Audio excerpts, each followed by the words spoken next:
ليت الصوماليلاند مات هذه بمحسين وحن أكرم كوا كان بنينا يا مدحوينها جمهورية الصوماليلاند مدني أحمد محمود سلايو يو كويجي كيسا عبد الرحمن سيلي وحنا كل دي وحي اللي قاعد هي ديت تعرفي Somaliland iyo xornimad iyo inta ku gaadhay ama waxa ku shiro Soomaaliya tagigoodii ba ka hadlay anna markaa dib u mayo waxaan dhaladay inuu mahadnaqo marti sharafta haweenka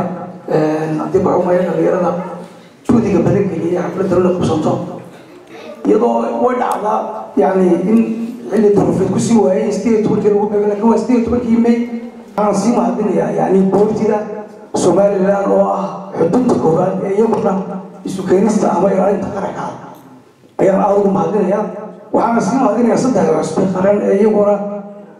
sidoo kale ka soo saaray inay ku qaceen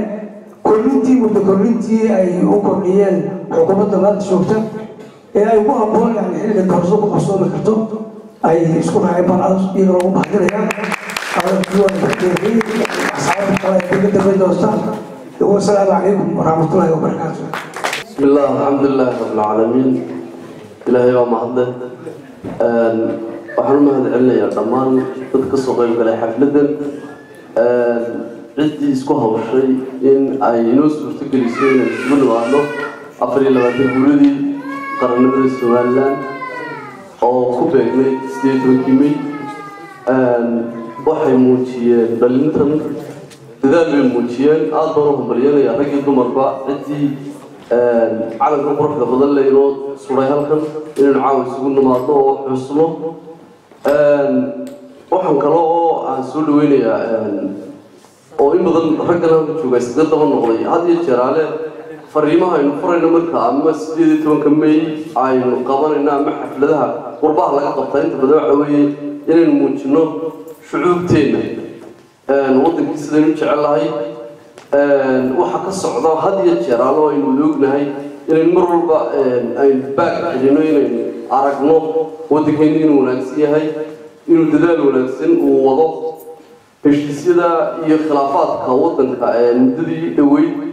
socday ee soo afqaay waynu hambalyeynayna dhammaanteen qurba jooggu waxa quraynu ku leenahay waxa weeye markastoo wanaagsan yahay inaynu wanaagga hambalyeyno waan hambalyeynaya go'aanka la gaadhay waxaan kaloo aan hambalyeynaya cid kastoo ka qayb qaadatay in khilaafka inaga soo afjarto waxaan kaloo aan dowladdeena aan codsi u diraya waxa weeye oo maalmahan media ku jirtay waxyaabo khaldan oo si khaldan dadka had iyo jeeraale saxaafadda ku lugtalay inay qaranka u turaan baa fiican oo waxyaabaha had iyo jeeraale waxyeelaya qarannimada in aan laga soo deyin TV-yada iyo meelaha bulshada isku timaado qaxoontiga walaalaheena Soomaaliya ee ka imanaya wadamada dagaalada ku socdaan ummad ahaan waxaynu nahay dad qalbi wanaagsan oo had iyo jeeraale xulubtoodu ay fiican tahay oo aan xamilin waxa dadka ku dhacaya walaalahooda weyn abaarihii hore ku dhacay Soomaaliya gurmad badan baynu ka muujinay dhaqaale badan baynu ururinay dadkaana waxaan dowladdeena ka codsan lahaa in dadka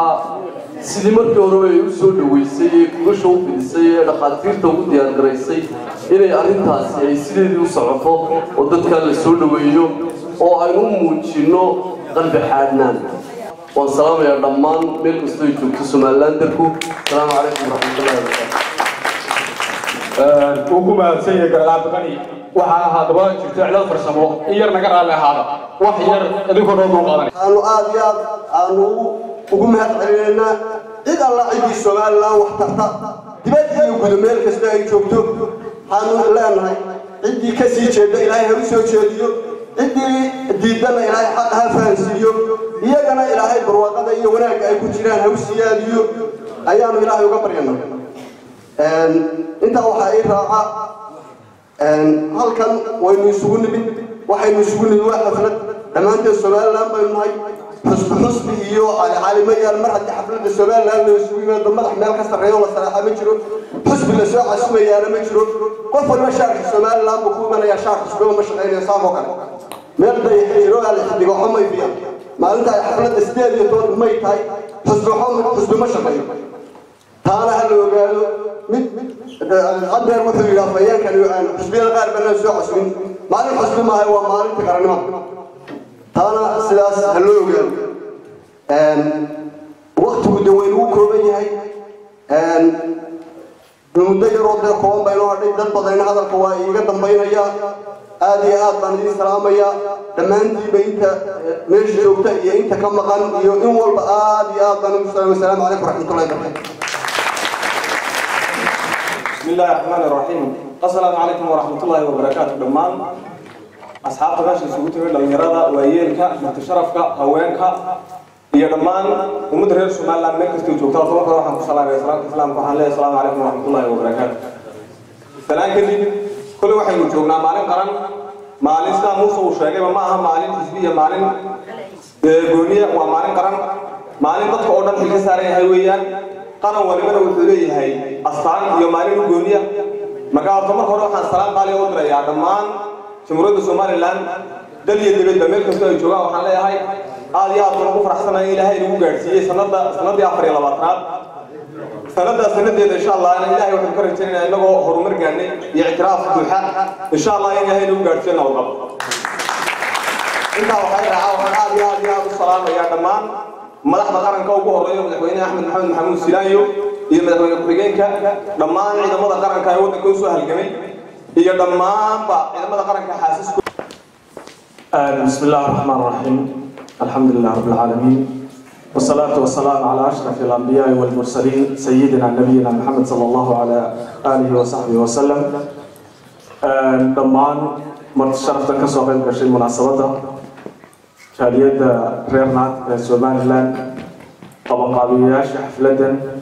جربية هواك يدا ليرد بيش تشوفته وعنكم السلام يا صلاة الإسلام السلام عليكم ورحمة الله تعالى وبركاته السلام بعد رنتي أربعة وجمع هذا علينا يعني يردا الصح القانتي إن يسوع أبا بشمات حفلة أي كحص هي استديو تلقوردي لو آخر لا تلقوردي Somaliland كسوة تحلي أي مسكت القانتي برجيو هو بيسنا ذلك معمول شري بدك تذكر رئيس Somaliland مركز مقلان هدين بيبان الخبرنا يعني waxay u fahmaan inay Somaliland dhalatay maanta Somaliland maanta ma dhalanin daahan waa 60 jir Somaliland laakiinse Somaliland maanta waxa ay ugu naaloonaysaa waxaan jira cadaaladdan horumarkan iyo waxyaabahan imika ay gaadhay xilliga ay heshay weeyaan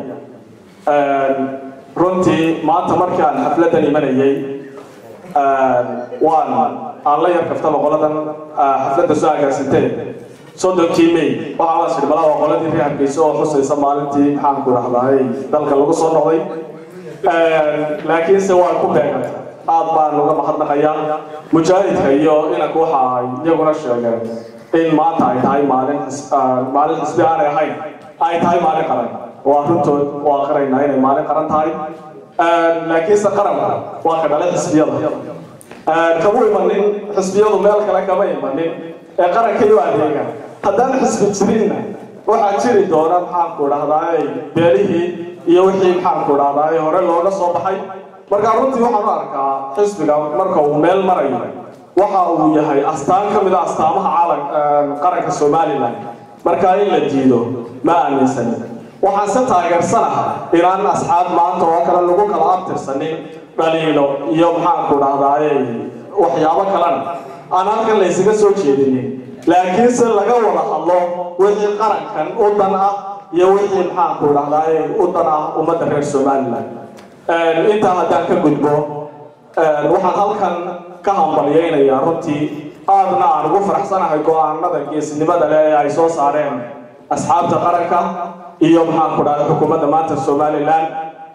waxaan u sheegayaa dhalinyarada iyo waayeelka halkan joogaba xisbi kastaaba waxa uu ku khasban yahay wixii dalka iyo dadka u dana sidaa daraaddeed waxaan filayaa in asxaabta iyo hogaamiyeyaasha maantu ay inaga farxiyeen runtii go'aanada ay soo saareen mana aha waxaasi wax maanta ku ugabaas Somaliland ee mar kasta oo ay adkaataba waxaan rajaynayaa maanta iyo wixii ka dambeeyaba idanka Ilaahay in isafgarad wada xaajood iyo wada hadal lagu dhameyn doono xaaladaha jira inta loo dhigtaagayana waxaan filayaa inta xaalka ay hadhay inay iska soo dhamaan doonto halkan waxaan uga mahadnaqayaa xisbi xaakimka runtii gartay maanta wixii mucaaradku ay diidanaayeen in ay ka garaabaan kuna qancaan wixii ay markaa dan moodeen waa tallaabo runtii geesnimo ah madaxweynaha gudoomiyaha xisbiga iyo dhammaan ummadii ka qayb gashay hawshan hadday wasiiratay iyo hadday guurti tahayba yadana waan uga mahadnaqayaa intaa haddaan ka gudbo runtii jaaliyadda reernaad ee halkan maanta joogta waa jaaliyad aan tiradooda aad u badnayn laakiinse tayadoodu ay aad u badan tahay dalka haddaba dadka reer France waxaan ku dhiirigelin lahaa iyaguna sidoo kale runtii waxay dadaalka ay muujiyeen reer Somaliland reernaad aan leeyahay reernaad dadaalka ay muujiyeen inaynu kaga dayano ayaa muhiima tan qarannimada Somaliland maanta ma aha xafladii koowaad aan anigu ka soo qayb galo runtii xaflad kale oo lagu dhigayay oo shay iyadana waan ka qayb galay waxaan uga qayb galayay waxay ahayd wixii karaankayga ah inaan ka ilaahdo haddii alla ka dhigo waxaan markaa jecelahay inaynu u midowno xafladaha soo socda ee dalka ee lagu xusayo maalmaha munaasabadaha ah ee qarannimada reer Somaliland oo kale waan ku dheeraaday hadalkii aad iyo aad baan idin salaamayaa wassalaamu calaykum waraxmatullaahi tacaala wabarakaatuh